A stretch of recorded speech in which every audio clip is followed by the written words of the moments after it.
well, let's kick it off talking about Andor. But first off, I guess this is I hate small talk. Simulcast. Yeah, simulcast. So we're doing video.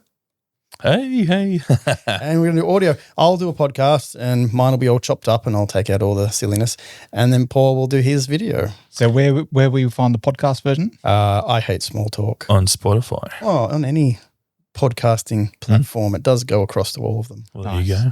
And video will be up on Downunder Stormtrooper. Downunder Stormtrooper. So, yeah, I guess this is it's like an anniversary waffle reunion. You catch up with the boys. Yeah. So should we explain the waffle concept for new audience? Yeah, because I've been attempting to run a podcast. But more, it's just a good opportunity to talk to people, especially my mates, and about Star Wars. And the Star Wars waffle is generally just where we get to exactly that, waffle on about Star Wars.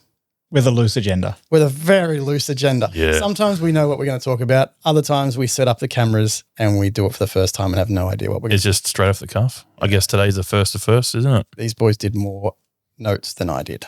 That's for sure. We're a little out of practice. Well, they can give us some Old school, not that new school. Yeah. They can give us some leeway. And I think some examples of classic podcast content there. My favorite would be the Andor. I really enjoyed the deep dive into Andor. We did a deep dive of Andor. We did the first 3 episodes. It was a long night. It was a long night. Because I think it was all of us really enjoyed Andor. I don't think there's much to complain about Andor. No, it's Actually, pretty good. I've got a big complaint about Andor. Lack of aliens. That's my biggest gripe. Yeah, I remember you mentioning that. Yeah. But apart from that, we could gush about Andor all night. But I think some of the other the other series since are significantly different. I mean, the Skeleton Crew, for example, is like there's aliens everywhere. Very diverse. Yeah, that was a good contrast that it was so alien rich. Yeah. And I think it was great to say that we didn't get to see just generic aliens. Like we got to see lots of cool newer aliens added to it. It was nice. Mm-hmm. Mm-hmm. And especially an alien that was a main character. Yeah. Right. Yep. Because that's rare in Star Wars. Yep. Very rare. And also I think he was probably the more popular of the characters too. Neil was awesome. Neil is the man. He's the man. So Andor Season 2 is coming. I think they know that it's going to be big. Unfortunately, when Andor hit, it wasn't watched a great deal by the general public because they're like, what the hell's an Andor? It wasn't riding on the coattails of a popular character. But funny enough, they make Kenobi and it was a fight. It was horrible. They really sort of dropped the ball, which is super sad. I think the reception for Andor, I think one of the things that I think people struggle with it, and I think we may have touched on this back with the Andor talk that we did, that people are just so comfortable or they're used to popcorn theater where it's just action. It's candy, it's syrupy, but there's not a lot of substance. And I think, Book of Boba Fett is a perfect example of that. I know we ranted about, I know I've ranted on any occasion. In your sleep. Yep. About how poorly that series was, it didn't have any substance. So I think when Andor came around, I honestly don't think that the audiences were prepared to consume that type of content where it's a slower burn. You've got to actually allow for that anticipation, not be spoon-fed everything. Yep. And give you a little bit of room to think about what the storytelling and the richness of it. And the concepts within it. Yeah. Yeah. One of our mates actually, he said to me, like, I'm not enjoying this. And I'm like, give it a chance. And then he got towards the end and he's like, this is fantastic. Yeah. So. Because I remember I watched because they released the first 2 episodes initially. And I remember watching those with a group of friends and it was like we watched something different. They were struggling with it. They was, it's so slow. And I'm just in love with it. I'm like, this is amazing. This is phenomenal. It's building up. You can feel the tension. And that it delivered. Obviously Andor introduced the 3 episode story arc, which we're going to see more of that in season 2. But it was great. It allowed you to have that payoff, the introduction, the middle, the conclusion in that smaller group, and it built the story up across the entire season. And my goodness, that last story arc, God, it paid off. Yeah. And initially there was going to be 5 seasons, but I think Gilroy figured out that that's going to be very difficult because I think he said he doesn't want this to be the next 10 years of his life. He wants to move on and do other things because 5 seasons of a show like this, it would be definitely a hard slog, and the main character isn't getting any younger. That's what all of the cast are going to age, aren't they? And especially when it's meant to be a sequel. Yeah. So what I can understand is they chopped it down to the 4 segments, and I'd say each season that they were looking at doing is probably about chopped down to 3 episodes. Yep. I don't think it will, but I hope that doesn't diminish. Hopefully they've made what they could of the 3 episode arcs and made them something special. Well, considering this is the lead up to Rogue One, so I assume they're going to have to try and have a little bit of backfill a story to build up, but not kind of take over it more, but then have the main story of that on the lead up to Rogue One. So they're going to have quite a lot to try and get through to pack in, but at the same time, I reckon they're going to do it in such a nice way where it doesn't feel like it's a fast burn. It's still at that nice tempo, and we're not going to just wear our characters. We're going to get proper good, character development. We're going to get the nice story. I reckon it's going to work out fine. I am having faith. And I think Luna said leading into Rogue One, it's going to basically land and then Rogue One's going to take off. Yeah. And he's also said you won't look at Rogue One the same. You have to rewatch it and you'll see it differently. I'm looking forward to that. Yeah, that's going to be cool. Yeah. Because that's kind of what Rogue One did to A New Hope. In regards to, right? And you know what would be smart? When this finishes, when Andor 2 finishes, they relaunch Rogue One into the cinema. Yeah. Why not? Why wouldn't they do that? Yeah. They won't. They'll say watch it on Disney Plus. Yeah. Keeps the story fresh, I guess. One of the things I'm really excited about what they've done, and I'm guessing it's from learnings from the first release of Andor Season 1, is that they're dropping the story arcs in lump sum. So I think that might help avoid, because everyone likes to binge, but at least you'll be able to binge the story arc at a time. And I think that may address some of those pacing issues that a lot of the audience had with it. I still, for one, don't mind having to wait a week between episodes. It gives me time to digest it, think about it, and that anticipation build. But at the same time, if you're getting that story arc done in one hit, then I think it's going to be an interesting way of consuming the new season. That's so funny because that's how TV used to work. Yeah. You had to wait a week, unless it was like a show like Friends where it's like on every freaking night, or Home and Away. Or like The Simpsons, like once every night. Yeah, Simpsons are on every night, but a lot of the other TV shows, it was like once a week. Remember X-Files? Like anticipation for an Wednesday night, 8:30. Yeah. But it wasn't the X-Files is like a contained episode a week sort of thing, isn't it? So mostly. you can sort of chew that up and go, okay, I'm ready for the next one, but I've got no idea what I'm looking in. Well, sometimes they have those big story arc 2 episodes, and they're the ones you always want more, but they have the singular episodes which are still outstanding. But and you're always waiting for where the text changes from the truth is out there. It'll have something special on those extra special episodes. But but I would spend a week with my mates talking about it. Yeah. And you'd maybe get towards the end of that week and you've stopped talking about the previous episode, and then you start amping up and going, oh, what are they going to do next? That build-up was great. Some of the YouTubers that I've watched regularly, they're worried about having to do 3 hours of work and then getting their breakdown videos out. It's like they're just making it harder for them. I'm like, oh, It's about how to tell the story, right? It's about what makes what's the best way of delivering the story. And like I said, like when people were struggling with that, I think even Gilroy knows that, and that's why they've sort of opted for this to give people the full story. So what are we hoping for in Andor? What do you think is going to happen? I want some K2SO kicking butt. I really don't know. I haven't put much thought to it. I don't want to be too much I don't want to hype it up too much and Yeah. anticipate it too much. I mean, we've been there before, haven't we? We've done it with Book of Boba Fett and Obi-Wan. Hyped it up, and then we've gotten into it, and then, yeah. I've got faith in these films. Yeah, I do I've got too. faith in Gilroy, 100%. And I've got faith in Gilroy and his ability to make, this an awesome project. Other things I want to see, I'm really interested in Mon Mothma. I have a feeling it's going to be devastating for her this season. I think there's going to be a lot of pain. Because she wears some tragedy in Return of the Jedi. Yeah. And even in Rogue One, like she definitely wears the weight. And I always assumed it was the weight of the rebellion, but I think there may be some loss here with her family, I'm thinking. Bothans. I want some Bothans. Yeah. Why haven't we seen a Bothan yet? Do you reckon Captain Brutus from Skeleton Crew, do you reckon he's a Bothan? No. No? Don't think so. Looks very Dogman-like. Yeah, I'm pretty confident he's not a Bothan. So.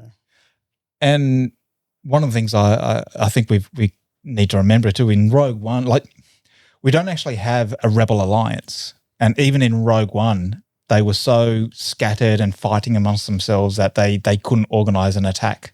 And so it took Cassian and Jyn to sort of do that, go to Scarif. And then they decided to pull in and have that battle of Scarif and support them.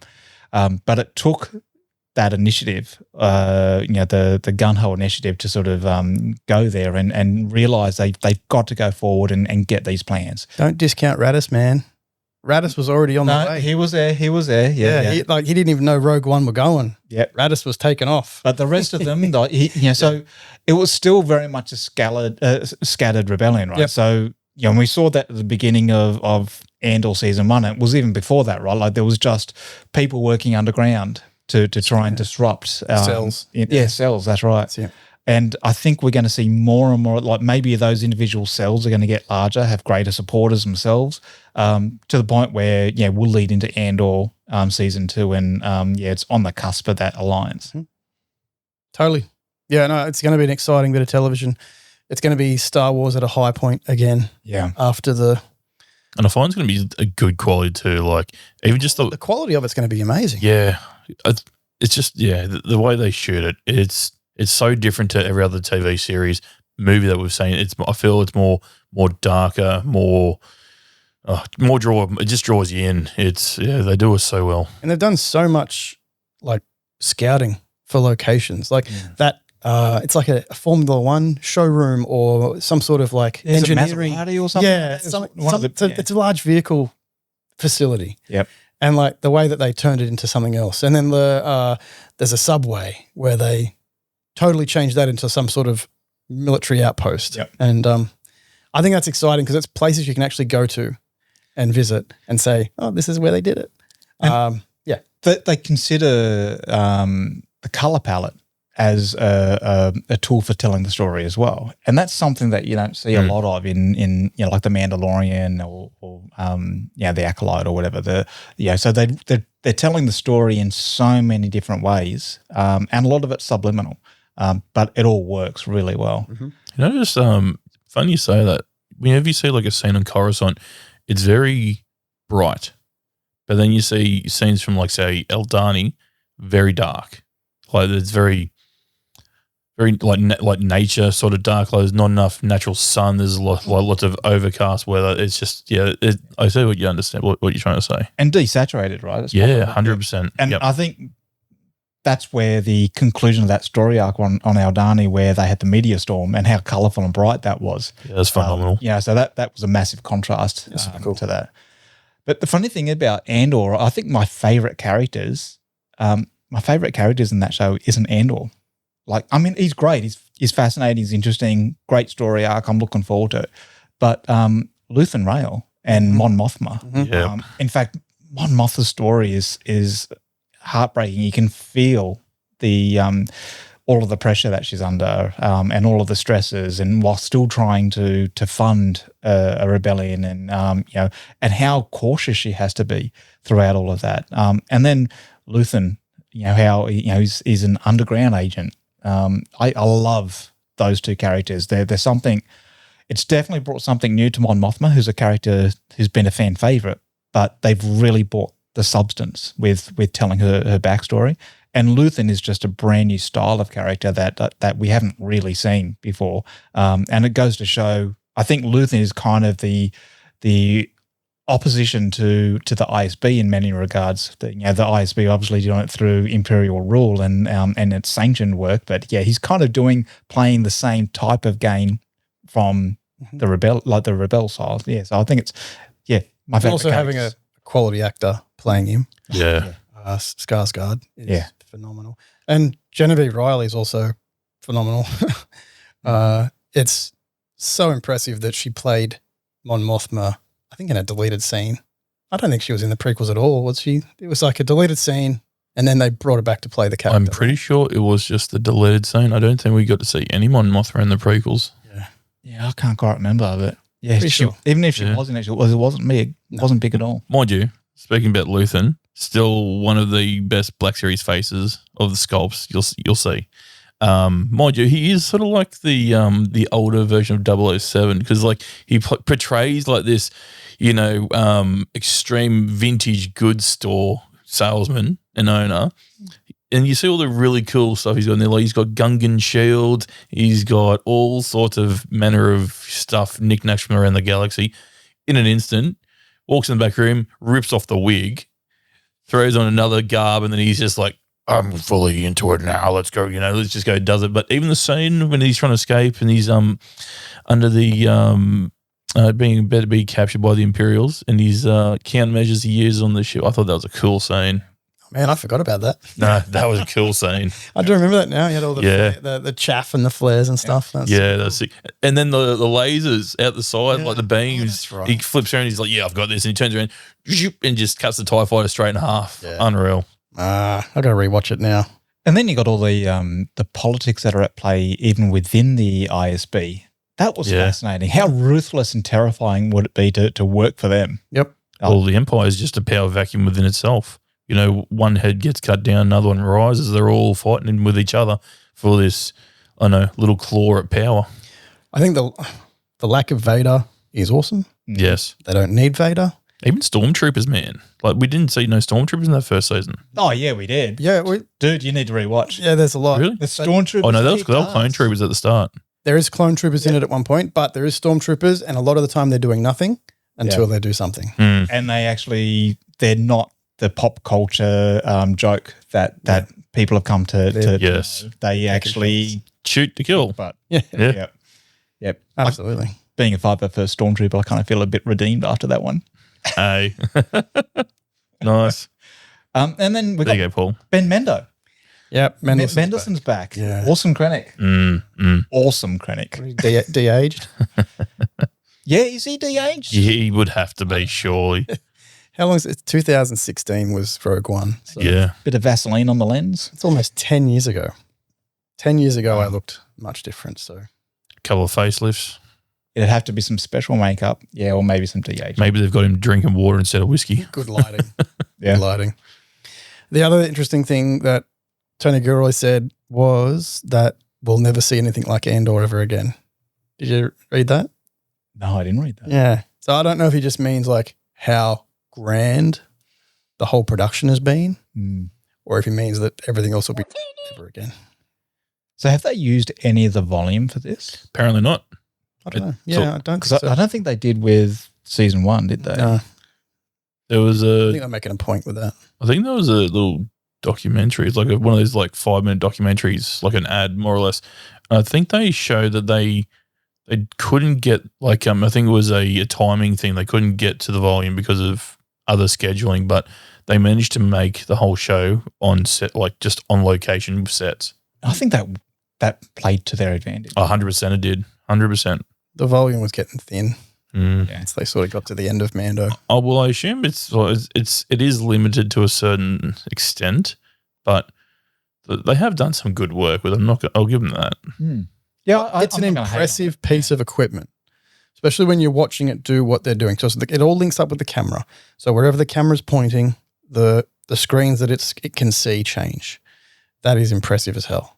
And he got all the bounce light from the environmental light that's going back onto the characters as well. I think it's a great bit of kit. But at the same time, I think if you're shooting in outdoor environments, you get all that benefit of natural light. I think there's a lot to be said for using real locations. Yeah, we're not. Was it 2 weeks? 2 weeks. We got the first two episodes. 22nd of April. Yeah. Something else is big that's happening next week. Celebrate. Yeah, celebration in Japan. Yeah. I think there's a lot of people that have had a bit of disappointment with it because there's a few big names that put out.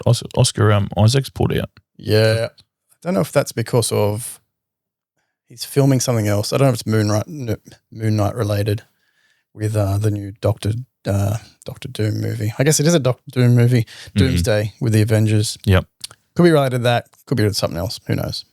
Still plenty of other stars, though. Who we got? We got what? Hayden Christensen's coming back. Does Hamill do these things still? No, I don't think he does. He's not on the list. Yeah. No. I don't even think you see him at like Comic Cons and stuff anymore.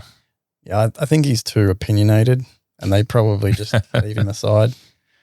And we got, obviously, Rosario's going to be there, which makes sense for Ahsoka Season 2. Yeah. I'm expecting we'll see maybe some behind-the-scenes footage or some photos. I know they're still in production right now, so it may be too early to get some teaser footage, but yeah, they might have something there. Obviously, there's going to be. I'm thinking there'll be some early footage for the Mandalorian Grogu movie.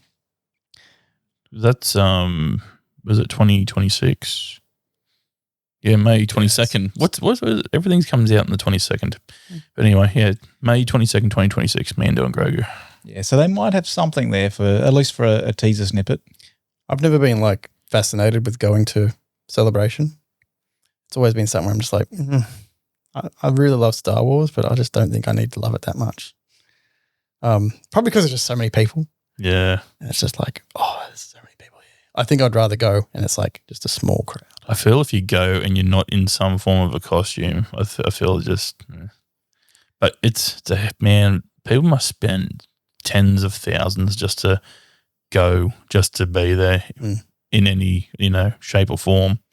I do like that, at least with being in Japan, it's embracing that Japanese culture. So I know there's some panels around the manga, Star Wars manga. Oh, yeah. And so the history of it and then where it's heading. That's cool. I think that's really important. And the artwork has been phenomenal for the lanyards and all of the posters for Celebration. It's absolutely gorgeous artwork. Like if there was a one in Sydney, I'd go. Oh yeah, 100%. But traveling that far just for that, I'm like, nah. What was the last one? London.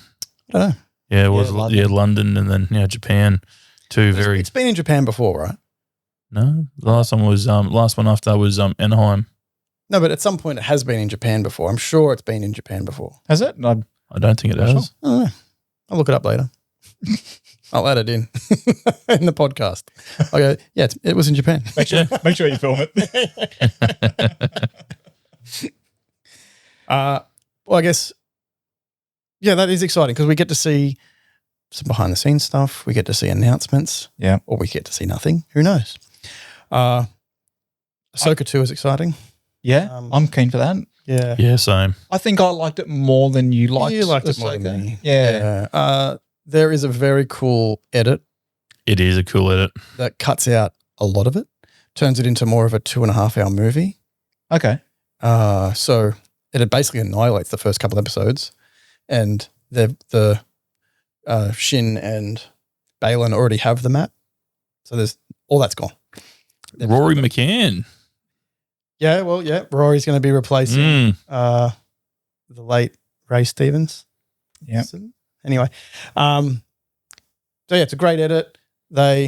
He's done a great job of just like re-blending it, getting rid of all the slop, a couple of bits of the craziness. I'll have to check it out. Tweaks.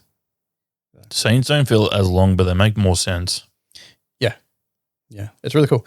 Because I was really struggling with Ahsoka. There's just so much of it. It's just like, why are you doing that?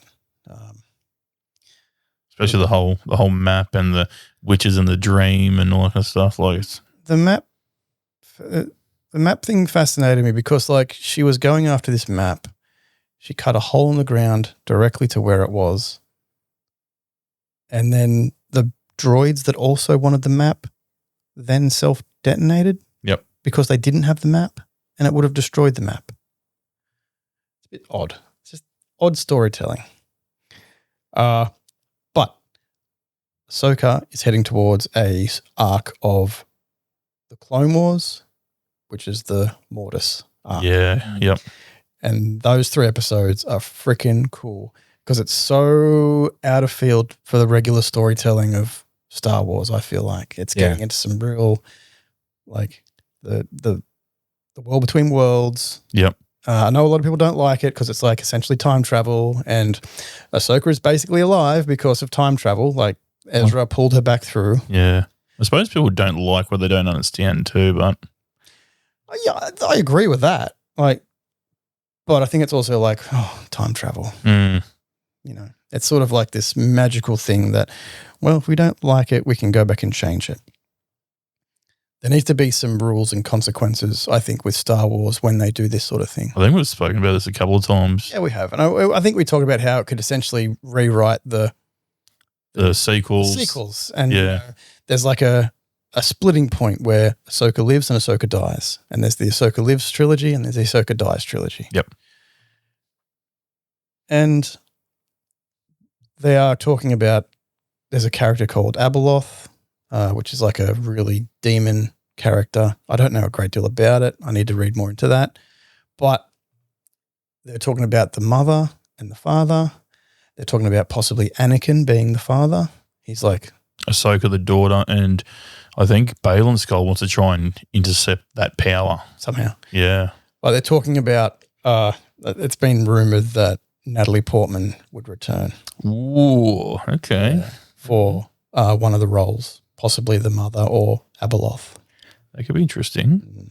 Okay, so not a vision like we saw Hayden. I think it could be I think it's like a manifestation Yeah. Yeah. where like if Anakin is the father, then the Force or whatever it is that Mortis is projecting Padme as the alternate partnership. Yep. That's my opinion. It'd be kind of like a horror scene. Like you see her come out like dressed as this warm, motherly figure like Padme, and then she, in another like light, she transforms into Abeloth, this grotesque demon sort of a creature. Crazy teeth and long blonde hair, black eyes and stuff. Yeah, it's gross. Yeah, it's it's super weird.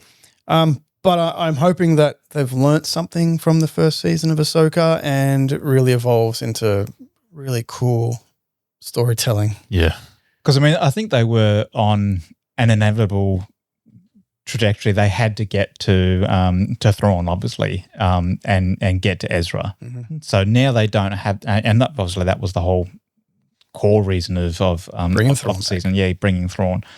So I think we've got a really good opportunity now to launch into new territory, which I'm really excited for. One of the things that frustrates me with some of the Star Wars shows that we've been seeing so far is it's just rehashing or revisiting similar things or relying heavily on old characters or that were fan favorites. And so I'm looking forward to seeing new Star Wars. Not having characters come in as like cameos rather than, let's get something interesting happening. Yep. They haven't really created any new characters, especially within the expanded universe of the new canon.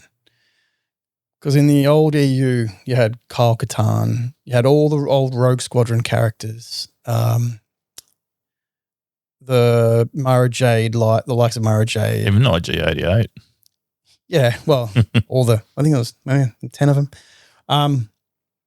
There's been nothing like that where they've created this other world of characters that they could pull from. They are going back to with this new canon, like with Thrawn. And then there's like, if depending on how you want to look into it, Galaxy's Edge has started selling Mara Jade's lightsaber, right? And that's Galaxy's Edge is supposed to be canon. Like, I know it's just a merchandise thing, but there's so much there they could pull from. They could have adapted the Thrawn trilogy into the new trilogy of movies. They could have taken stuff from it. Yeah. Right? I'm hoping this is what they're going to start doing, and they're going to create like this midway trilogy where they will adapt Heir to the Empire, because that's the rumored name of like the Filoni movie, right? Yeah. It's like an Heir to the Empire sort of thing, because he will be combining all of his Mandoverse stuff into this final film with Thrawn. Because his movie is said to bridge the gap between Return of the Jedi and The Force Awakens, right? Yeah, it's centered around the New Republic era. Yeah. So, yeah. Mm-hmm. Everything, all roads lead to the sequels. Yeah. And touch wood. it's so hard to love this. Like, and anyone that knows me, the sequels are trash, but I appreciate if you love them. Like, more power to you. I'm glad that you do. Like, I love the 1987 He-Man movie. I think it's fucking awesome, but I know it's trash, but I love it. Yeah. You know? We only ever give our opinions. We don't ever force ourselves onto other people with our opinions, you know. It's Star Wars is for everyone. You know, we all support that. Exactly. Whatever makes you happy, right? Exactly right. If you find enjoyment out of something that others don't. Yeah. I mean, Book of Boba Fett made me incredibly angry, but other people loved it. So that's, I kind of wish I was like them, that I could like that. But at the same time, I like being a little bit discerning with the content that I consume. You should be. Yeah.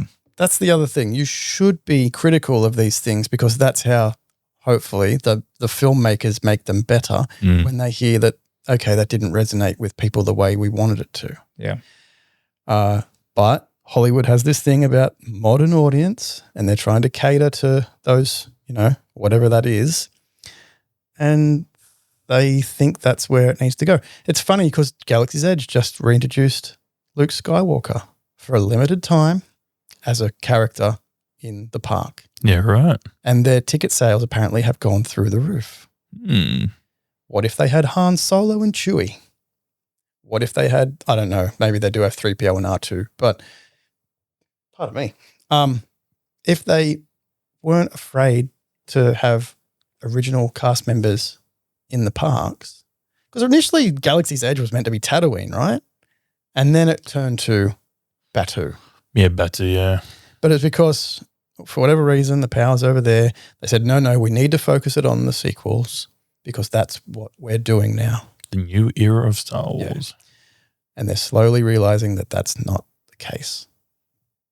I've got no issue with recasting Luke Skywalker to create a new line of whatever. Find an actor that embodies who Luke was and is, and go on an adventure. Sebastian Stan.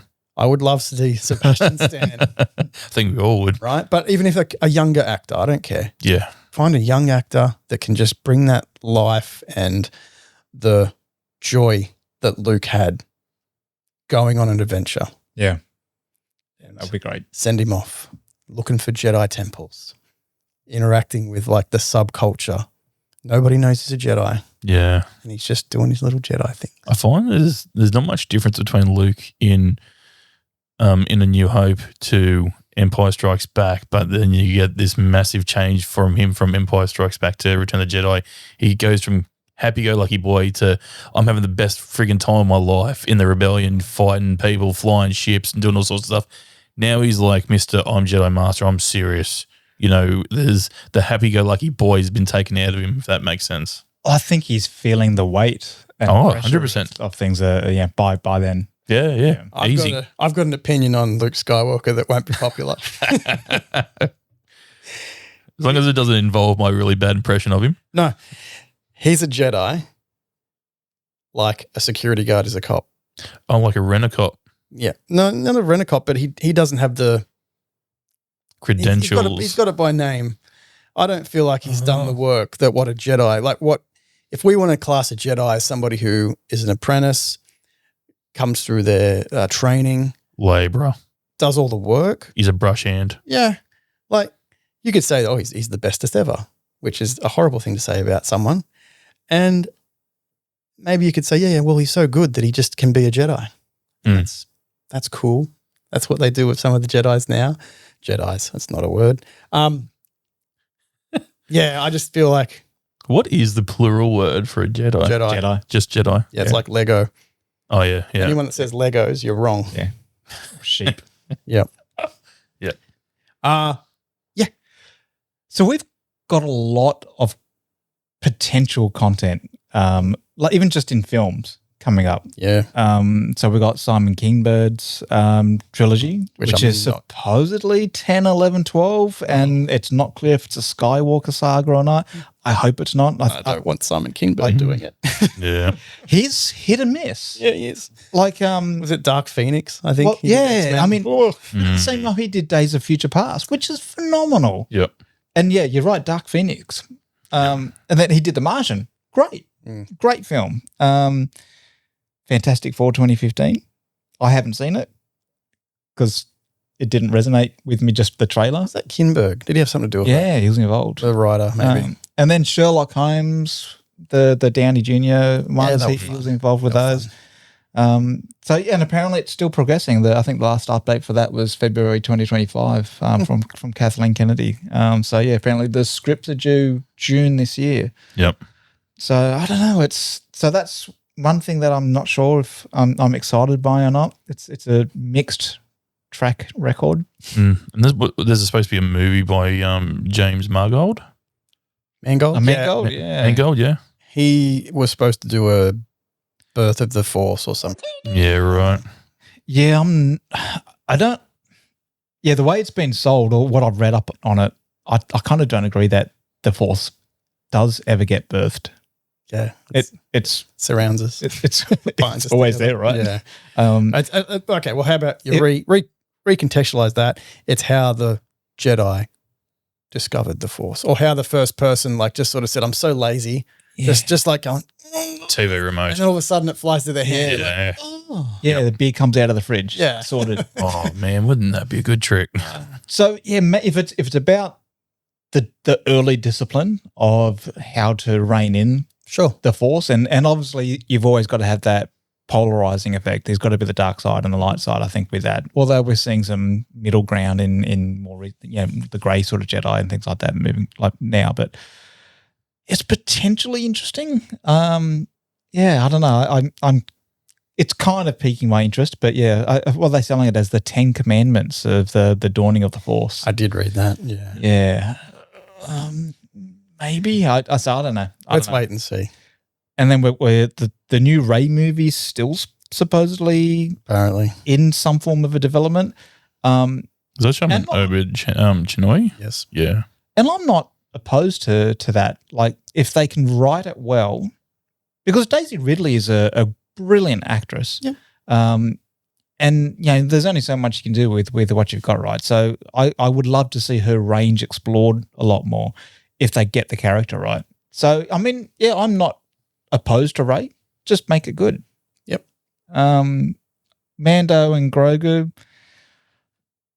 I'm not massively excited for it. I'll see what they come. Yeah, mate. Let's see what comes out of Celebration. You think they're still going to do season 4 of Mando? No, I think this will wrap it up. I think that's what this movie is meant to be about. Is it's meant to bind everything together to wrap it up in the Mandoverse. Yeah, I'm a little over Grogu. Yeah. Yeah, like I think he served his purpose. I think he could have gone off and went with Luke. He should have left with Luke. Yeah, Hasbro thinks the same thing. That's why Grogu's now on special. Yeah, Hasbro loved Grogu. He was the poster boy and cash cow. They should have left it with Luke. And the really bad thing that they did was in Book of Boba Fett is when he returned to Mando. So if you don't give a crap about Boba Fett and you're watching Mandalorian, you get to the end of season 2 and he's gone. You watch season 3, he's back. But he comes in the Book of Boba Fett like the hero, but like the unsung hero taking down the Rancor, Yeah. The problem with not evolving Grogu and you're having a character that doesn't grow is like, what's the point? What are you doing with it? Like, yeah. I think someone said, I don't know if it was Bryce Dallas Howard, said that working with the new Grogu is awesome because he has evolved. I don't know, maybe the actress I got wrong, but she's a director, right? Yeah. So apparently he is changing. But when I think about Grogu, when you want to compare him in age years to an actual child. He's what, 50? 50, yeah. They grow to 900. So he should be about the level of a 5-year-old. So a 5-year-old should talk and, have some sort of thing. But obviously it's an alien creature. It's going to have curves and wanes with how its development goes. Maybe it's not till it's 150 that its speech starts to develop. We don't know. I look at Yoda. He was a young Jedi during the High Republic era. So, 200. Yeah. So, it's just so difficult to have a character that doesn't age. Eventually you're going to get sick of it. I reckon maybe they should have done a baby Gungan. That's silly. No Gungan. Bing's Jar Jar. I love Jar Jar. And so we briefly touched on the Dave Filoni Star Wars film. Yeah. Yep. I've got more hope for that because I think he can do some great things. Especially if they pull from the Thrawn trilogy. So the EU novels, I'm actually listening to Heir to the Empire right now. And I've also been listening to Outbound Flight, which is another story with Thrawn written by Timothy Zahn.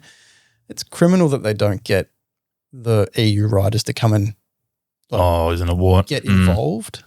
I want to say with the Daredevil Reborn, slightly off topic, but the same thing, there's actually credit in there to a comic book creator like Bendis. They actually say like he's a consultant or something. Yeah, so they're actually getting like creators from the source material to come in and work on this stuff.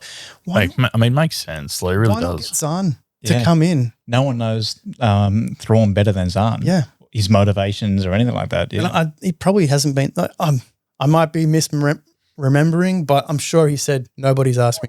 I think that's a huge mistake. I think so too.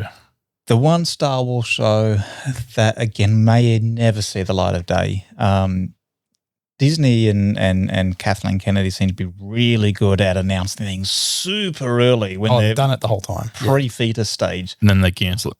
And then, it goes away. Should never announce something until it's actually got legs and we're going. But the Taika Waititi? Yeah. Not excited for it at all. I don't think it's happening. Last I checked it, I checked this today as part of my research here, and it's still bubbling away on the side. He's got other projects that he's focusing on, but he's still working on it because he wants to give it justice. But I'm kind of off him, as a director. Like, I've seen a lot of movies that he's made, and I think the only thing I've remotely found anything good was What We Do in the Shadows. Tell you a good movie is the one where he plays Hitler. Oh, yeah, I've seen that one. Yeah. It's a beautiful movie. Yeah, fair call. He can be amazing, right? I don't know if he directs that, but he's definitely in it. Yeah. I really didn't like what he did to the Thor films. No. And that's what worries me that he's going to do that. Because I know he's trying to bring something different to Star Wars and whether it's a comedic Star Wars show, but I know that's one that I couldn't care less for. It's funny, like the Ragnarok I enjoyed. I appreciated what they were doing there. Some people didn't like it, but I appreciated it. But then Love and Thunder, I didn't even give it the time of day. I watched the trailers and I was like, nah, that's gone too far now. Nah. Talking about different genres, Gilroy's also said recently that they are definitely working on a horror movie of some sort based in the Star Wars universe. Well, what is it? The plague ship? The virus, the original Death Troopers. Yes, there's a virus that runs through there. I think it's a Han Solo and Chewie story. I think it is too. Yeah, they're shooting zombie stormtroopers. Yeah, which was sort of bled into the Ahsoka stuff as well with the night troopers and that. Mind you, I do like the whole concept of that. Like, you look at Ezra's clothes; it's made out of all the dog tags of the stormtroopers that he's killed, which happens to be all the stormtroopers. Yeah, right. That's why he's got a whole entire army of, dead stormtroopers, like reanimated stormtroopers. So that's the whole, premise behind that story. Back to Ahsoka for a second. Yeah. Jumping backwards. That was the other thing that annoyed me was like not explaining the witchcraft or not even giving an insight into some of the witchcraft of those night troopers. Obviously, they've resurrected the not Dathomiri witches on the other planet. They've resurrected all these troops so they could just keep fighting.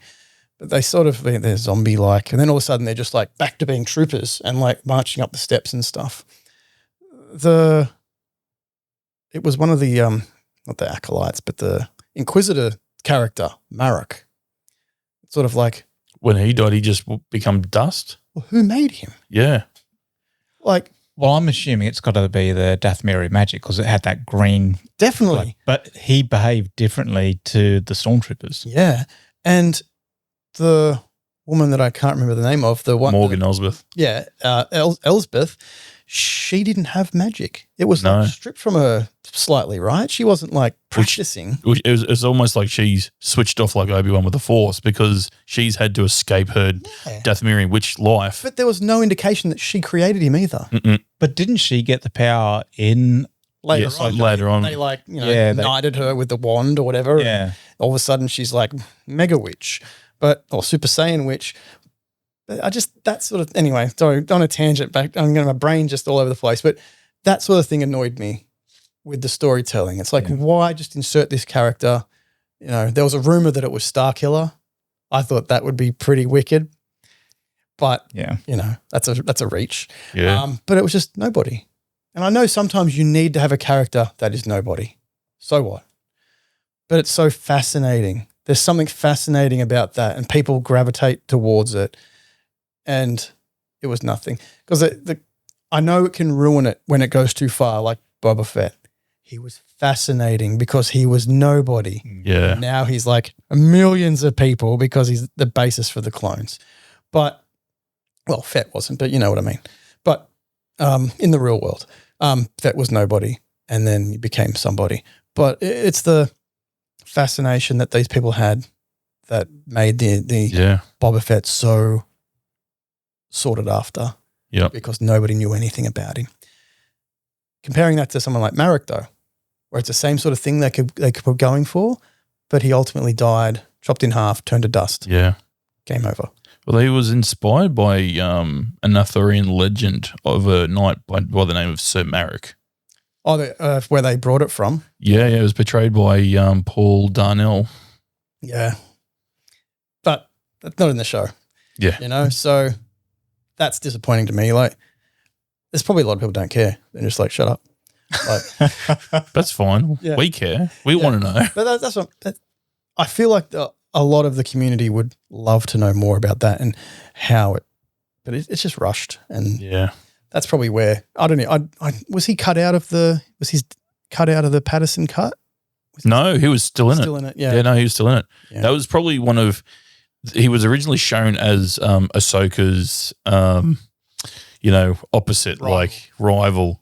Like whenever they found each other, they always found each other on the battlefield. You know what I mean? It would have been poetry if it had Anakin's apprentice and Vader's apprentice. Hey, that would be cool. Because you had Starkiller and Ahsoka, and they went head to head.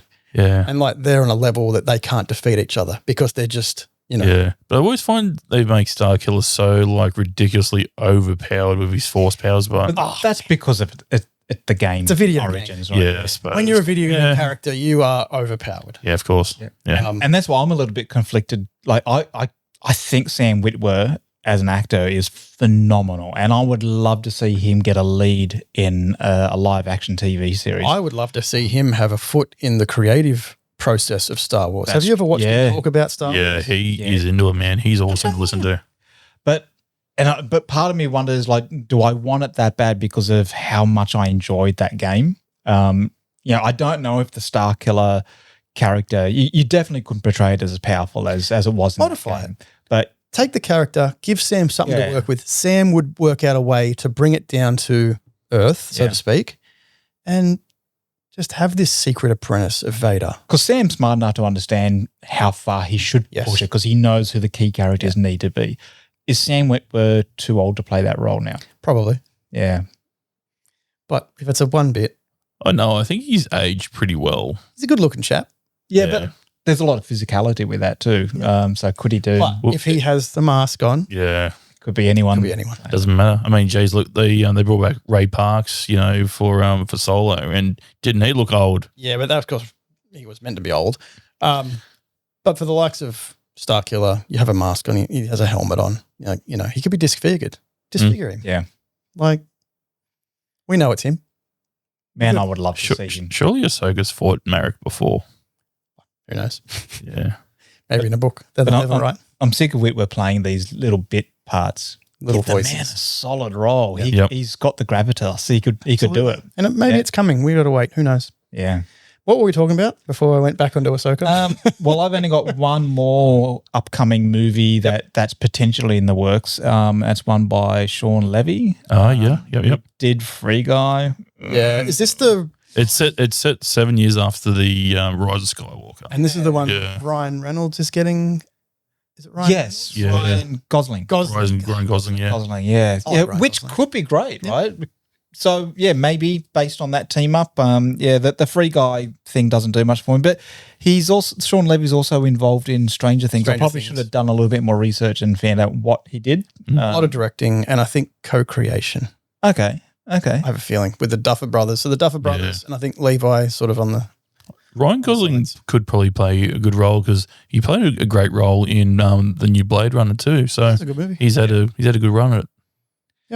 Oh, and so we do have the Patty Jenkins Rogue Squadron that is still happening. Maybe. That'd be awesome. I hope it does. They had the best marketing for that. Yeah. They did. They really did. It was a really good little clip where she was talking about the connection to her father and he was I want to say World War II pilot, maybe I'm wrong.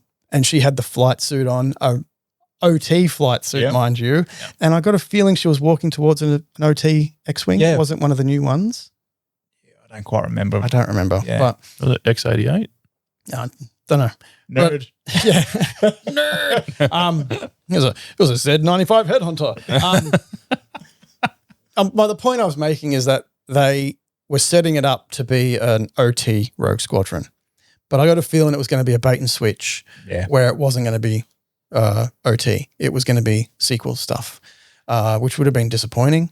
Then ultimately I want to say my assumption is that Wonder Woman 84 tanked and they were like, but I think it was something else entirely different. Yep. But the premise of that was quite interesting too. Like, a band of new fighter pilots come together. All of that tension of forming a new group. I know we've seen it like time and time, before, but it's an interesting premise, and the stories that could be told, just like the Rogue Squadron books. There's probably can't see it on the camera, but my bookshelf, I've got a crap ton of EU books, and there's at least 8 or 9 novels of the X-Wing books. And there's also villains. There's a female Assad, I think I'm saying the name wrong.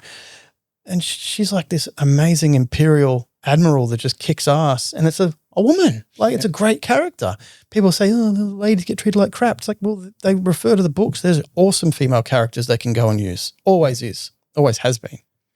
There's so much that they could do with a Rogue Squadron series. Heaps. So much. Would I prefer a TV series over a movie?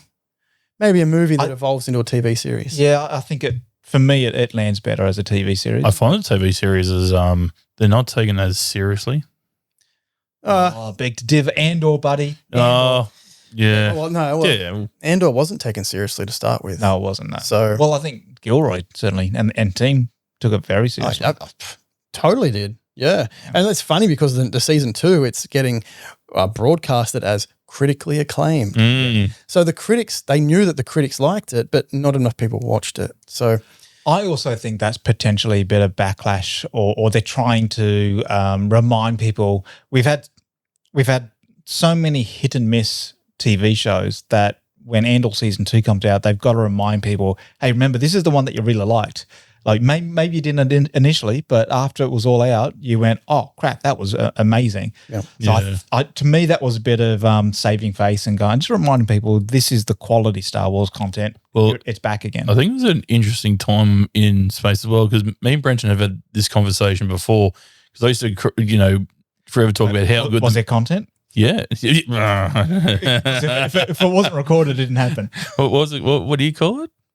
What was it for? Sorry. No, when I bring comment, is there content to it? Like, is there like Willy Cannon? Yeah, Willy Cannon. Haven't heard that one in a while. No, no. I used to rattle off to Brenton how good I used to think The Mandalorian was, and he thought, yeah, The Mandalorian's pretty good, but it's okay at the end of it. But it's it's better than what we got, but it's okay. It's not the best, but now I guess Andor come into at the end of the Mandalorian, and now we're like, oh wow, we've got a complete different concept. This is a whole new world, completely done differently. There's no Jedis or lightsabers or flashy, massive, big giant battles. This is the nitty gritty of like the rebellion, the birth of it all, how it all starts, how the everyday person deals with it. So all the lights, camera in action, and then the popcorn's all gone from the Mandalorian. Now let's get down to business with Andor. It's more relatable, right? Like it's the 100%. The everyday person. It's the miners, the mechanics, the desk jockeys, it's the people like us, right? That are actually, you're seeing what the Empire does to people like that. Although I haven't seen a space painter yet. Space painter. That'd be funny. Background. And I think that there's also like, unfortunately, a lot of similarities with what's happening in the real world right now. Yeah. And I'm not going to dive into the politics of that, but I think it's what's relatable. When you got your Jedi and things like that, there's something that's magical about them. That it'd be like the celebrities of the world. Like it's something that we don't experience every day. But we know what it's like when when boring stuff like taxes come in, or you see the likes of countries invading other countries, and what that does, the oppression that has on the population there, and what they go through. So it's something that certainly resonates with real world events, and we understand what those impacts are.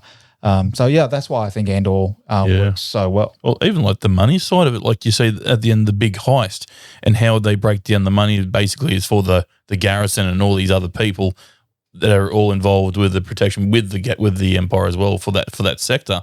So even saying in that kind of stuff itself is actually really cool as well. Yeah, and a perfect segue into Skeleton Crew, because I got so emotional watching some of that, where the young fella, whose name is now totally disappeared out of my head, but him just pretending to be Jedi as well. It's from a ground point of view of us in the real world. So he was looking at through the storybooks. And I think it was Wim. Yeah, Wim. Definitely was Wim. Nell, Firm, Wim, and KB. Yeah. And Wim, I was reading the storybooks, like they're not really real. They're just a story that's been created. That's us. Yeah. Like he's like wanting to have this like grand adventure, and like we've been given this grand adventure and some of it's crap, and he gets disappointed because he's like let down. It's a bit of a mirror. For some of us fans that are watching this and like, oh, this isn't as good as it should be. And especially his storybook experience of a Jedi too. So, he looks like, oh my God, Jedi, I read it all in a book. There are famous stories about them, like they're do-gooders, they do right by everyone. They're there to help us. They're like the policemen, if you need help, they're kind of there. And then he just gets completely disappointed when this fella, basically takes advantage of his childhood, like him as a child, that naivety. Yeah. But the funny thing is that that character, Narwood, he was broken by the Jedi as well. Yeah, that's right, yeah. So his whole outlook is like he got destroyed by the Jedi because he was never in the program, so to speak. Yeah. He was just found later, right? The runaway Jedi Master found that he had Force abilities and started to train him. And then she got killed and he got deserted on. Yep. So he was broken by the Jedi system just as Wim was by him. Almost sounds like a similar backstory to Asajj Ventress as well. Yep. She had similar sort of stuff. And she's another segue. Yes. There's a new animated series. Was it Tales of the Underworld? Tales of the Underworld, yeah. Sequel to Tales of the Empire? Tales of the Jedi. Was it Tales of the Empire or Tales of the Jedi? Well, there's two of them. Yeah, the first one was Tales of the Jedi. The second one was Tales of the Empire. I didn't like the Empire one as much. Had little Empire in it, right? It was more about more Jedi stuff. It was more about Barriss Offee, like. Yeah, okay. Yeah, come on. I didn't realize there was two. I'll have to go back and double check. The first one was trailer great. looks good though. Yeah. Oh yeah. Looks yeah. like fun. I mean, I like the Sarge of Ventress. I think she's a great gritty character. She was great for the Clone Wars with fighting against something that you would look forward to when an episode with her and Anakin came on. I would love to see the perfect live action actor for Asajj Ventress just have a scene with Ewan McGregor, and because him and Ventress always had their little one-liners at one another. I'd just love to see him like reenact like one or two scenes. It was basically, was it everywhere you go, I follow you, you follow Skywalker. He's like, oh, you're always following. Every time I follow the damage, I said I tend to find you. So we have Cad Bane returning as well. Yeah, love to hate him. He's technically still alive. Quotation marks, still alive apparently. So they say in another story. Prior to him getting killed, so he's still alive. Well, Filoni doesn't have a good track record of killing his characters off. Does not. Someone called Latz Razzie, from the Clone Wars. I don't really know it. I'm failing as a Star Wars geek here. This is the Clone Wars. Who'd you say? Hero. Latz Razzie. Could have been like a 5-second cameo of some other episode, and they're just like, we'll bring that guy back. He's cool. And then a character called C21 High Singer, who I probably should also know, but they are appearing. Wonderful. Yeah. Look forward to it. Look forward to meeting them again. Yes. I can't say I've ever seen that character in the Clone Wars. So this Tales of the Underworld kind of reminds me of the Tales of the Bounty Hunter book. There is a Tales of the Bounty Hunter book. And that was mostly good. The IG-88 story taking over the Death Star, I probably could have done without. That's fun. Yeah. But that was, for the most part, I really enjoyed that book. Do you reckon we're going to see the likes of Fett or any of the other favourites like a Dengar? I reckon they're done with Fett. I reckon they really done with Fett. Well, when's this set? If it's got Asajj Ventress in it, then it would be. This is set just after the Clone Wars, so this is Start of the Empire. Okay. Yeah, I'd say it's about right. Yeah. So it could potentially Fett'd still be. He'd be young. He'd be doing bounty hunter things. Yeah. Book of Boba Fett, he was 44. Meant to be 44, yeah. But because of, he survived the Sarlacc pit. Sarlacc pit, yeah. Getting cooked under those twin suns inside the beast. Get a young Dengar. Mate, I would do anything for a Dengar in anything. He's got to have that Cockney British accent too. Yeah, that's fine. It could be pre-toilet paper, pre-scar on the face. Well, you do see Dengar in the Clone Wars pre-toilet paper. Yeah, you do. Oh, do you? Yeah, completely different outfit. But he has it's like a little hoodie sort of a thing on his head rather than wrapped rags.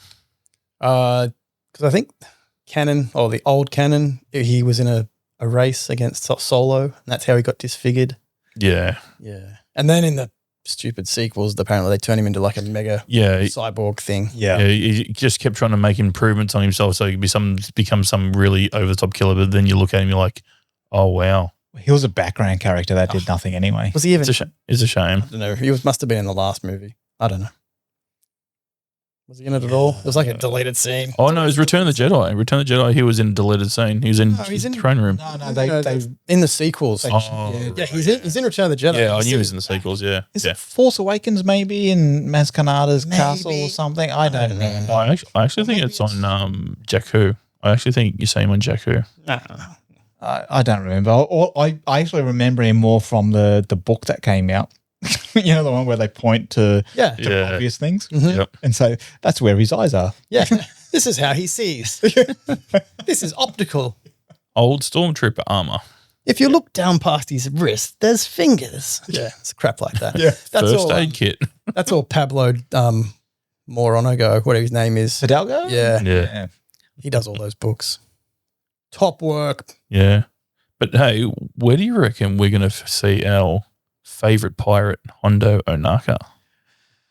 I reckon in the Dave Filoni Anything Dave Filoni, he'll be in something. You reckon you'll see him Ahsoka, maybe season 2, maybe. Oh, could be Ahsoka actually. maybe in the Grogu and Mando movie? That's what I'm saying. Yeah. Or the heir to the Empire. Yeah, because Jim Cummings revealed that he's done facial recognition work for stuff with Hondo and Naka. So this is, I guess, is something really good and forward for us to all look forward to. Facial recognition. So does that mean he can open his phone now? Hey, maybe you could. Maybe you could. But it could also be a red herring, and it's actually something to do with a Disney park land. And instead of having the animatronic Hondo, it's like or a scan for a Black Series toy. He's already got one out, but yeah, there is a Hondo. Actually, he's up there. Hello, Hondo. Oh yeah, there he is up there. Yeah. Yeah, Jesus. We haven't explained any of that yet. No, we'll get there. We'll get there. Sitting in a random room. We'll get there. Well, I think we're there. All right. You took us there. All right, segue. The Black Series has been a ongoing thing. You're a vintage collector. Yeah, I like my 3 3/4 inch figures, and mainly because I've got limited funds, and all Like my like us hobbies, all. yeah, all my hobbies are expensive, Cameras. and yeah, so I'm kind of restricted to those. I've got probably I think 3 of the last figures to get the hardest ones, the expensive ones, the original ones. So yeah, I picked up Lando last year, and it cost me a bomb. So yeah, it's certainly one that I How much was that bomb, Paul? No, don't talk about it. Don't talk about money. No. Yeah, fair call. enough. Yeah, fair call. If we talk about the joy it brings me, Yeah, that's it. yeah. Yeah, true. Yeah, so I collect only really select Black Series figures, and ironically, the last 2 that I got from Andor, because I love the show so much, but it was Mon Mothma and Luthen. They are great fantastic figures. Figurines, yeah. Although Mon Mothma doesn't stand the best, but she is a lovely looking figure. No, I've got her attached to a stand, a figure stand. Even Luthen can be a little bit going when it comes to tiny feet on Luthen. Luthen doesn't have tiny feet. It's just the joints they have in their lot feet, of, ankles. For some reason, they think that females have feet half the size of men. Yeah. Which I know women do have small feet, but men have small feet too. Like, it's just stupid. But the feet that they put on a lot of the female figurines are just so small, so silly, Yeah. and really close together. It Yep. doesn't do good. But we are sitting in my man cave, so to speak. And in the background, you can see my Black Series collection, G.I. Joe, Transformers. Got quite a bit of MCU, some Ghostbusters, Ninja Turtles, Transformers. Transformers, man. lots of fallen down Marvel stuff. Yeah, Spider-Man took a dive. Something's going on over there. It's a Spidey sense did not work. multiversal war. Yeah. But Black Series has been the main sort of Star Wars thing going on at the moment. You got the vintage line collection, but I feel like Black Series is that. Obviously, it's a step further. Premium line. Yeah. Even just the bodies, like you see, like with the 3.75 inch figures, they don't get as much detail in them. Even just the animatronics of the body working. Man. Some of the don't discredit them. Some of those 3.75s are really detailed. I've still got a couple of good super ones. cool. The clone ones are good. I find fascinating about a lot of the figurines and the merch now is the lack of. It's obvious the lack of the sequel stuff. They just don't make it because. Well, it's the one thing that everyone's trying to sell to. Everyone's trying to get rid of all their sequel stuff. I bought majority of the Force Awakens Black Series figures back in the day. I now own one of them. And then I sold them not long before or after the Last Jedi come out because I was just like, nope, checked out. See you later. I ain't going to lie. They were cool figures. Like, yeah, I do like the new TKs, the new Stormtroopers. They're cool. It's just a great design. It's a natural progression. Yeah. But as far as having to have a Force Awakens shelf, don't need it. Those movies don't resonate with me. I don't need the merch. And I think that's what's evident in that sort of sales. Yeah. It's like when the product is failing, they're not going to sell merch. I think if I was ever to have a sequel shelf, it would only be like, say, the throne room with Head Honcho in there and Ray and Kylo Ren, having their little fight scene in front of what was his name? Snoke. Yeah. Gold robe. Yep. No reason for Snoke. No, exactly right. Cut in half. But mind you, speaking about sequel figures, that's the how Brenton got me sucked into this amazing plastic addiction. It is a plastic addiction. I like to think of when I collect Black Series Star Wars figures, this is my canon. Yeah. This is the world that exists for me. So I do have Starkiller there, and I've got him with Balin and Shin. Because even though I can pick apart Ahsoka, it's still in my sort of head canon where it's not destroying too much. I do find it's also hard to have a gaming grade shelf when you can add these figures to so much stuff. Yeah, because I do break him into shelving where it's like the Rebels, the Imperials, the Mandoverse. Yep. Where I've got the Bad Batch in that, Boba Fett, a lot of my custom Mandos, and then all the characters from the Mandalorian stuff. My clone shelf, which is getting too big. I'm going to have to split that up. I don't know how. And then I've got like another sort of Imperial shelf with the Inquisitors and, Luke versus Vader. Dark Force users and whatnot. Yeah. And then I got my like Scum and Villainy shelf. Yeah. It's such a great shelf. I've only just recently opened up the figurines for Skeleton Crew, and they're really freaking cool. They come with so much accessories. Like the Star Wars, because it's an IP that Hasbro doesn't own, the accessories that come with the figurines, very limited. You might get a gun and you might get another set of hands, but it's super rare. I think Neil comes with quite a few. He's got like a couple of. Yeah. They've all got a backpack. They've all got a torch. They've all got an individual item, and it can all be stored on their body as well, which is so. That's really handy. Yeah. How many guns has Captain Brutus got on him? But he's got like 6. I think it's six pistols. I actually bought him today. I've got to unbox him. Yeah. Do my little showcasing that I usually do. But looking through the shelving here, there's some standout figures. I mean, there's a lot of standout figures. I mean, I'm looking at Leia there standing, like original trilogy Leia. Yep. The likeness of her face is phenomenal. That's the redo. They are the most recent redos. They used to be actual cloth. They've redone them in plastics. Yeah, okay. Just sits a lot better, not neater. They now sit on my shelf. Yeah, I gave the other ones to Willie. But I mean, you look at the Jyn Erso over there. Like, horrible. It's not a great likeness. Doesn't do Felicity Jones. She's awesome. Yeah, she's great. And this is where so they did the original Rogue One figures, and then they decided to redo them, give them the proper face tech that they had, where they scan the actor or an image, and then they actually just print the image. On the figurine. Yep. They re-released the Rogue Ones not that long ago with the updated. I probably could have replaced Jyn. I probably should have, but I think when it blends into the shelf, it's not too bad. I did replace Cassian. Yeah. Because I wanted that more rebel look. The figure that they initially released with him, he's wearing like a blue bomber jacket, and it's just like you might see him wear it in the movie once. Yeah. I'm just like, is that the Han Solo style jacket? No, it's like a it's not. It's like a vest. Yeah, it's like a vest sort of a thing. I'll show you later. I'll pull it out. Yeah. It's probably hidden away, but that's actually the Andor figure. So it's not the Rogue One figure, but it's the Andor figure. Yep. Whatever. But even his face, like you've got two faces of his. One when dressed up as the Eldani trooper, and then you've got the other one as him dressed as himself. The one as him dressed as himself looks awesome, looks great. But the one where he's dressed as the Eldani trooper, he looks like I can't remember his name, but he looks like an Australian actor I've seen before. Right. I mean, the Ewoks are phenomenal. Aren't they cool? They are really great. I'm so happy there's 3 of them. Like I'd love more. I would buy more Ewoks. I'm looking at Deirdre as well. Deirdre's nice. She's a good-looking figure. Really solid. Her likeness is great. I don't mind the Tarkin that's sitting there in front. Tarkin's always good. So my Thrawn figure is the original release of the more traditional EU Thrawn. It's a little bit more comic booky, isn't it? Yeah, more comic booky related, where the newer Thrawn release is based on Lars Mikkelsen. Yeah. Is it the tattered clothing, the uniform's tattered as well? It may be. I haven't had a great look at it.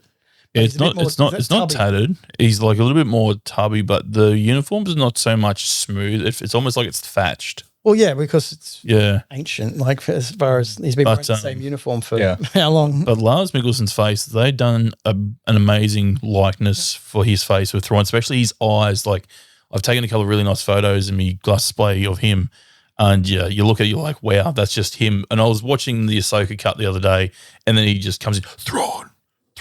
Yep. And he comes out, he's just like, damn.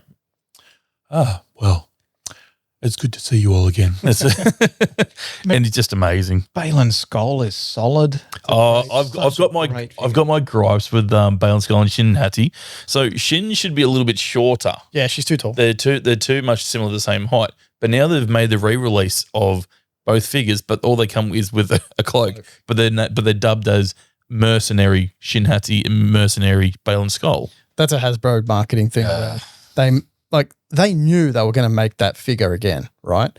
And then I think for us in Australia, it's like $55 for the Shin Hati. It's just for an extra bit of cloak. Yep. Why not they should have just released that figure first up. Yep. It's marketing because they knew that we'd buy that, and then they know that we'll buy the other one. A lot of people who do like customs, they get in the legs, they warm up with the hot water, take the legs off, and they've been cutting the legs near in half or above the thigh. So just bring it down a little bit. Yeah, with re-glue on the ball joint top of it back on because you don't see it below it. Yeah, exactly. You can hide it under the cloak. It takes about 10 mil out of the figure and it matches, because she's about shoulder height with Balen Skull because Balen Skull's quite a tall fella. Oh, yeah. Yeah. Ray's a big dude. He's Ray's a big dude, yeah. And Rory will be a big dude too. Yeah, he's 6 foot something too. I've got a couple of customs there too that just figurines that just haven't been created yet. So Dash Render, he's standing there with Luke, right? Yeah, he's cool. He's definitely a little bit more weathered than some of the other figures. Yeah. That's a custom by Adrian up in Queensland. He runs Syndicate Customs. He does a great job. I still reckon the best ones you got are the 332nd Troopers. They're the ones that you did. Yep, they're pretty good. That's a good bias to have. All right, and I've got the 4 Republic Commandos because I guess I'm really connected to the Republic Commando. Not just because I had the armor. I had the armor for a reason because it's my favorite clone trooper to be created. They're not just a clone trooper; they are the clone trooper. And when Star Wars was dying back in the 90s, it was the Republic Commando game that brought me back to Star Wars. So I had this really deep connection with the Commandos. And then when I ultimately joined the Legion, that was I got to do a Commando. So having that milestone of being a Republic Commando, and I did a pretty good job at that. My body's changed shape now, so there's no way I'd fit into that armor anymore. You'd be the more of the He-Man style Star Wars figure. Wouldn't you? Yeah, I'd have to do some serious work to that thing to get into it. The Commandos were special. And when Hasbro released the Commandos, disappointing. They were based off the Hunter body. Yep. And now Hunter in the Bad Batch, they're all Commandos. They're all based on an RC of some sort, right? But Hunter's, it's an animated thing, and he's a little bit slimmer, and the armor's a bit different because he is a different type of clone. They're not all the same. They're genetically different. He's like CrossFit clone. Right, yeah. So, but that's the buck that they used to make the Commandos. It was so disappointing for me. Yeah, so now you got like these thin Commandos, and you're like, well, where's that beef? The beefcake. Yeah. So it was like this full circle thing of like, yes, I'm getting an action figure of these warriors that I've just like obsessed over, and it's just disappointment city. Yep. And I'm just like, oh man. So I bought them all, and then I sent them away, and Adrian chopped them up and turned them into the proper size Commandos, which are hidden behind the Jedi there. I can see them right there. But they look phenomenal, and he did a great job. Yeah. We'll get some close-ups of them later. Yeah, we'll get some photos. And through the magic of editing, it'll be seamlessly put in while we're talking about it. Just right here. There is one clone you need to get, and that's Clone Commander Bakara. Have you got him yet? Do you mean the dude in there somewhere? I wasn't sure if you got him yet. I did get him. He is right behind Jar Jar. Here's one that we made earlier. Oh, yeah, he is too. Yeah.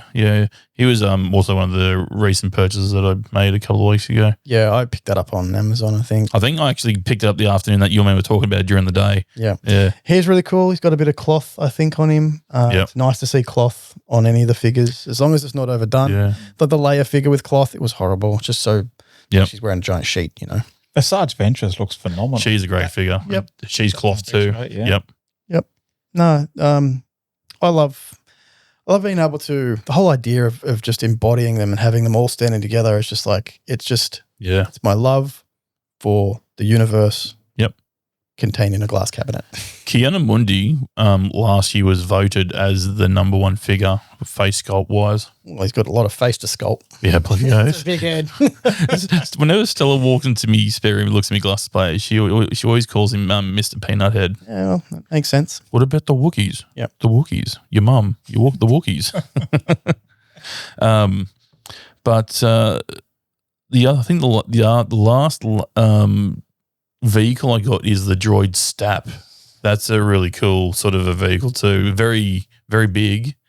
That haunts me every time I go into the local pop culture store. It's sitting there. Yeah. Mind you, did you see Darth Maul's speeder? $47, but they just all went. Yeah, I bet they would. Yeah. Yeah, because they sat there in the shelf forever because they were just like $130 something. If that B1 speeder dropped down, I'd probably buy it too. But $100, I don't know where I'd put it, and I don't need another B1 battle droid. I'm really happy the fact that they're bringing out some of these other extra like separatist kind of droids, like even like the Droidica, like that. Where I couldn't believe it. The Droidica, the B2 battle droid, unreal. You know, I was so happy they brought those out. I think some of the new releases they got the new range of Revenge of the Sith figures coming back out. So but they've renamed one of them like your generic 501st Legion Trooper. They now call it the 501st Tactical Trooper. It's the same as It's probably some sort of legal thing. Yeah, probably. They just can't name it something. Although it's like Marvel, right? Marvel Legends. Sometimes they don't have the rights to some stuff. Yeah, and they'll say like Marvel's Juggernaut. Yeah, instead of just calling it Juggernaut, it's it's some weird rights thing. Yeah, and all the legal stuff. But they're doing a remake of Count Dooku. His face looks unreal. They look really good. They're doing another Kit Fisto. And Commander Cody as well. So this Commander Cody can actually take his helmet off. Yeah. And he's got the Emperor's little hologram, which is I thought was cool as. So are they figures that we've already seen previews of? Or yes. Because they're announcing some. They're just remakes at Celebration as well. I would imagine are they brand new ones? Do we know what's coming? Yeah. So I think some of them that they have that are brand new are the what is it? The Death Trooper, but Thrawn's Death Trooper, the zombie one. That's one of the ones they've just revealed. I know you've got Imperial Chopper. He's coming out as well. But I'm not too sure about what they're going to reveal at Celebrations. Like I guess like anyone else, but could be like some of the Andor stuff, maybe. Good possibility. I know that they've announced the SME. SM33. Oh, yeah, that's another one. Yep. He's a deluxe figure and he deserves it because he grows. You know how the limbs come out? Yeah, and he goes taller and all kinds of stuff. Yeah, I actually seen, I think you shared the video of them when they were trying to work on it and they were showing people like the stuff they had to go through to get this figure to be functional. The other thing that I'm pretty sure in a pipeline, they were talking about an actual dash render because we've got Shizor. I actually think that's the reveal. Solid. That's a really good figure. Beautiful figure. Yeah. So happy that like Shadows of the Empire is getting love. Yep. He looks like he should be in like He-Man's universe, eh? He looks really good. No, well, to me, he looks very Buck Rogers. Yeah. Yeah. Mm-hmm. Yep. Yeah, 100%. But I am looking forward to getting Jedi Master Shakti and Luminara and Unduli.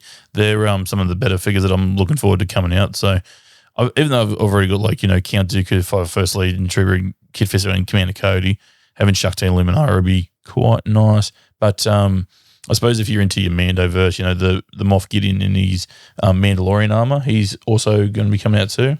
Am I the only one that didn't like that? I didn't like it. I struggled with it. Gideon. Yeah. I kind of struggled with him. And it's my fault. It's not. Yeah. No, that's them. But they decided to do that. Yeah, I know. I kind of put him on such a pedestal because he was so good in Breaking Bad. Yeah, he was. 100%. Man, I thought if this guy is so good as a bad guy in Breaking Bad, he's going to be phenomenal in this. And he just was another. I guess because you put a bad guy. Yeah, I guess because you put an old guy in a very physical sort of a armor, very physical sort of a suit. But I wasn't completely sold on his suit of armor. I did like the helmet with the horns. Yeah, I did like Very the Maul. Yeah. It's sort of like Maul Super Trooper. Yeah, it is, isn't it? Mhm. I did like the new Praetorian guards they had. I thought they were cool. Yeah, like they're cool, but Yeah. you know what they're doing there. Yeah, Just even trying to nudge their way towards the sequels. yeah. But actually a couple of figures I'm also looking forward to. Sebulba from the Phantom Menace. Really? Yeah, they're actually doing it. He looks bloody cool. Have they never released him before? No, not in a black series. He's got to come up with one of those fish things or whatever that he gets. I think he's got a couple of accessories, but he's just full crawling around. And he's like, bento pudo. Mate, if they did a HasLab like Oh yeah, right. His pod racer was so solid. if they did a HasLab pod racer, Yeah. I would back that. Yeah. And you can hear it right now. Yeah. Yeah. But I think Brent was saying that Savage Press, the date's just been removed. On my I was about to say that my Amazon, I would have had Savage. Even on the EB Games one, it's been removed. It's only for delivery. Yeah. So, but that's the same thing that happened with the Commando Droid too. But then it just fully disappeared off their website completely. Mm. Yeah, so that's a bit of a shame. But Andor, Cassian Andor season 2, as he's dressed up as the trainee pilot for the show, that looks really cool. Yeah. Especially that's I guess back to Andor. We're just full circle. We're back to Andor. They're going to show some like prototype TIE fighter stuff. Yeah. That's exciting. That's exciting. I mean, very Star Wars Rebels as well. They did that too. Yep, with Thrawn, Yeah. the Tri-Fighter, whatever it was, the advanced. Yeah, that's right. So is this TIE fighter from one of the games? No, I don't think it Again, is. I probably should have done some research. If it looks anything like anything, it reminds me of Kylo Ren's Interceptor looking thing. Yeah. But I know people knew the model, so it has existed in some format before. I'll be delightfully surprised when I watch Andor season 2. Yeah, true that. I am looking forward to Anakin Skywalker for the dream sequence from Ahsoka season 2 and the Phase 1 Captain Rex. Looking forward to him as well. Yep. Oh, that's for a Black Series, yeah. Yes. Yep. 100%. I've got a few on pre-order, but I think I've almost got a complete headcanon set. This is what I have. This is it. Yeah. That's all I need. You're kind of running out of room. Don't say that out loud. He just bought another double display cabinet. Yeah. It's full. It's filled It's already. filled already. I know. But I got to move a lot of the stuff that would sit on top and then move other things on top. Yeah. So 'Cause I don't know what you could get rid of. I mean, the Autobots are going to go, I think. I've got to condense them up. I'm going to make a core set of Autobot team and just try and figure out what's the most important Autobot that needs to be on a shelf. see, Autobots are your thing, aren't they? So I was a little bit more Decepticon. Yeah, I think that was more of a challenge I put on myself to save money.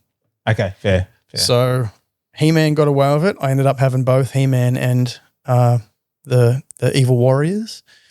But I felt with Transformers, there's so many that I had to just stick to one. Yeah. Same with Joe. So G.I. Joes, I've got my G.I. Joe army, and if I went for Cobra, man, I'd have 2 shelves of Cobra. Yeah. Because I'd be building armies. Like I remember when he had just like a handful. He's like, yeah, man, I'm getting the G.I. Joe now. And I'm like, yeah, man, that's rad. That's sick. Next, you know, I had 10, whole shelf. I had 10 G.I. Joe. Yeah. Now I think there's at least over 100 up there. Of Joes? Yeah, there's at least 100, surely. Nah, wouldn't be that. Not quite. You can count them later. I struggle counting my own figures. Yeah. I think as a grand total, there'd be up around 500 more. I think I've asked you before, how many Star Wars figures do you reckon you have in, say, those 2 displays there? Have to be 300. Maybe about 300. I don't know. It'd have to be a rough head count. All the figures that I have are probably just the top shelf in like 3 glass display cabinets. That's all I have in my glass display cabinets. He's still got like another 2-3 shelves. So It's aspiration. I always say it's aspiration. Don't choke on it. No. Ooh, I see what you did there. This must be almost time to wrap it up. Yeah, conversation's starting to wane. I'm getting hungry. Dinner time. Yeah. Hey, Homemade pizzas. Yeah, definitely. why not? Fire, red wine. I want to thank you guys for Yeah, coming back for this reunion. always. Like I said, it's been over a year. It is. It's kind of nice just to hang, right? Yes, that's the actual whole point of this. Yep. Yeah, it is. It's not even going to get uploaded. I'm just how I get people into my dungeon. Hey, why I'm not? not touching that. It's always fun, though. Always It fun. is. It is fun. I love it. It's not a Wednesday night. It's on a Saturday night. Saturday night. I love talking to people that love talking about whatever they're passionate about. I think it's fantastic. And Star Wars brings so many people together. It's a different walk of life, isn't it?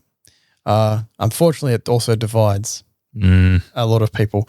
And I'm sure people have said that about me because I've had, outstanding opinions on it. But I don't give a crap at the end of the day. Like, have your opinion on Star Wars, but just be mates about it. Yep. Yeah, you can be respectful about it and still Yeah. have different opinions. Exactly. Yeah. But it seems to be a lot of people hold on to it and they want to cherish their opinion, and you can't say anything bad about that opinion because it's theirs.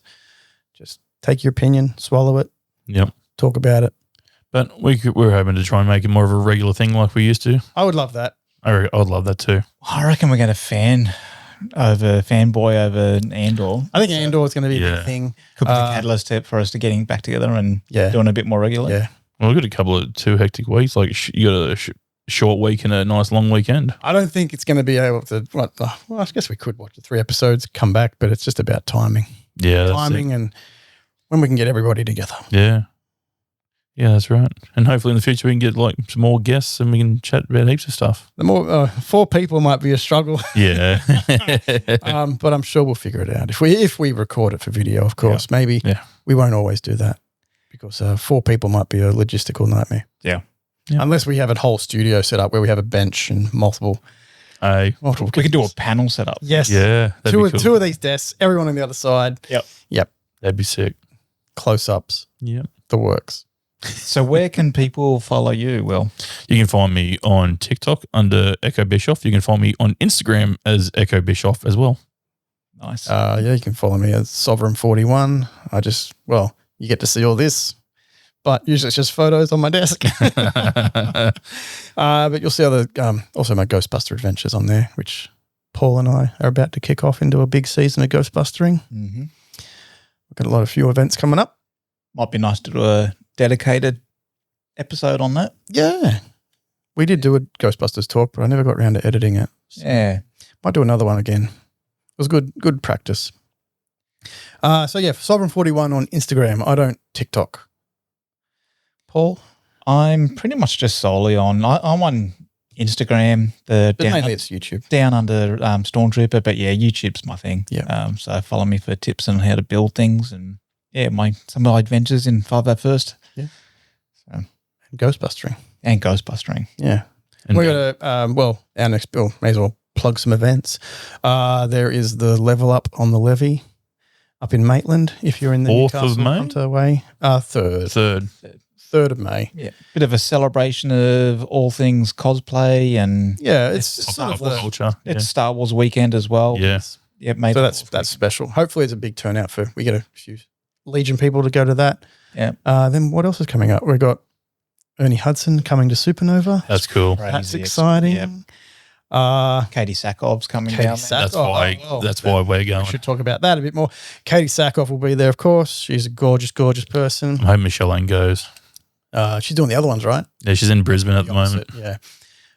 Brickfest is another good one. Yeah, that's in July. Yep. Come meet some Ghostbusters and Star Wars characters there. Hoping to get the speeder bike back up Yeah. for kids to have a ride on. Cool.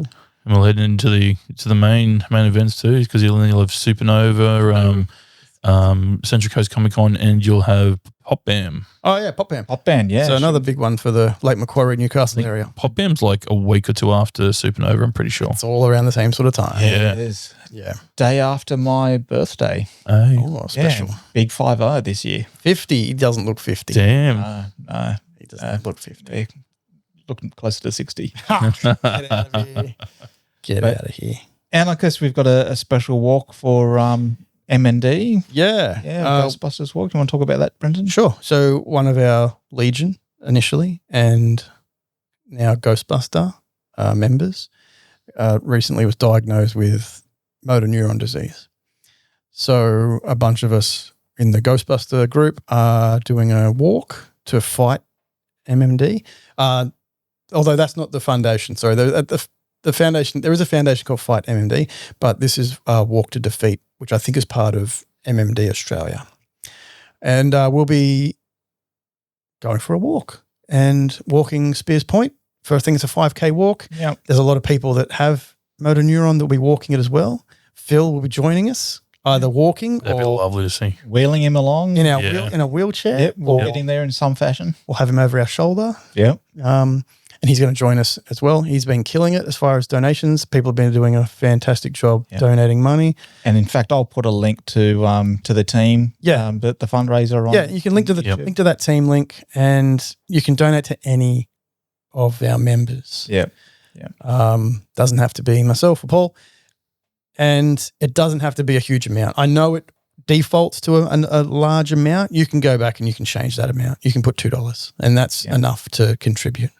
So Phil's probably one of the first Legion members that I met.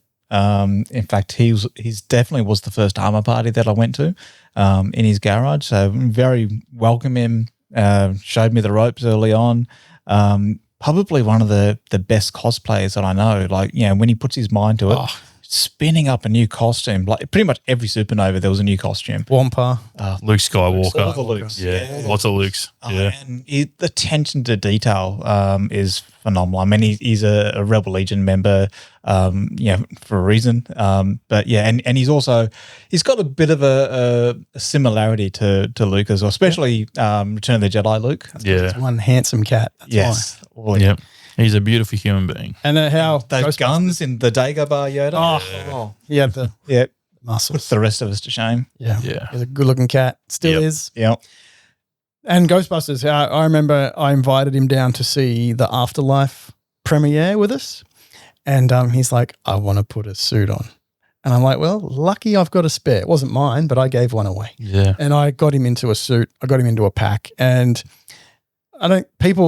it's just like a costume with Star Wars. You don't understand what it's about until you've got it on. And the 20 kilos that you've got strapped to your back disappears because you're smiling like an idiot. Yep. And he had a super quick turnaround building his own pack. Like it was the Q pack, 3D printed one. And it was within months. And he had his own kit. Yep. Mental. Mm-hmm. Yeah, he's one of the fastest cosplayers I know. I actually have a really funny photo with Phil. We were at Star Wars Identities, and I just couldn't, because I was in my kit, I just couldn't lift my arms up because I was that buggered. And here he is just pouring water down my mouth. It's actually a good photo. I remember, I think the first time I met Phil, and it wasn't a diss, but I just said to someone, that guy is awesome. He's way too awesome. What's going on? Yeah. So we love Phil. Would love you to support us. Yep. We are going to do the 5K walk with Proton packs and all of our Ghostbusters gear. We're going to do packs? I'm doing packs. Okay. I wasn't sure if it was appropriate. Why? I don't know. I just thought maybe just shirts, but I wouldn't go to a a children's hospital. I've done that. That's why I'm cautious. But I'm keen for packs. I probably wouldn't do a funeral event with a Ghostbusters. Walking around with a nuclear reactor strapped to you back in a public place. Yeah, I guess so. I am all for packs. I wasn't sure how. Okay, cool. I wasn't sure how others felt about it, so that's cool. Yeah. No doubt. No doubt. I'm not going to half-ass it. No, me either. Yeah. Yeah, no. Packs, yep, good, done, sorted. Yep. It's only 5 Roger. Yep. We walk. Supernova is probably that, less, more. Mm. Yeah. So, if you're around Spears Point, what's the date that the walk's on? It is the Sunday after Supernova, so it's the 22nd of June. So, going to give me K's on that weekend. Yeah. Oh, yeah. Feel free to join us and, get some photos with some Ghostbusters. Come and say hello, have a chat. Yeah, well, the donation link, you can also sign up for the walk. Yeah, nice. Through that link. Yep. All right. Well, I guess we're wrapping up. We are. That's it. Hungry. So what's your wrap up for the podcast? I wrap up. Usually it's just may the force be with you. Okay. Well, I got something similar for mine. Yeah, may those costuming gods be with you. Yeah. So usually I think Willie will go, "May the force be with you," and I'll say always. Always, yeah. Okay, nice. Beautiful. We did it. Yeah, Okay. we did. And as always, may the force be with you. Oh, we did it again. Always. Always. All right. And those costuming gods. Done.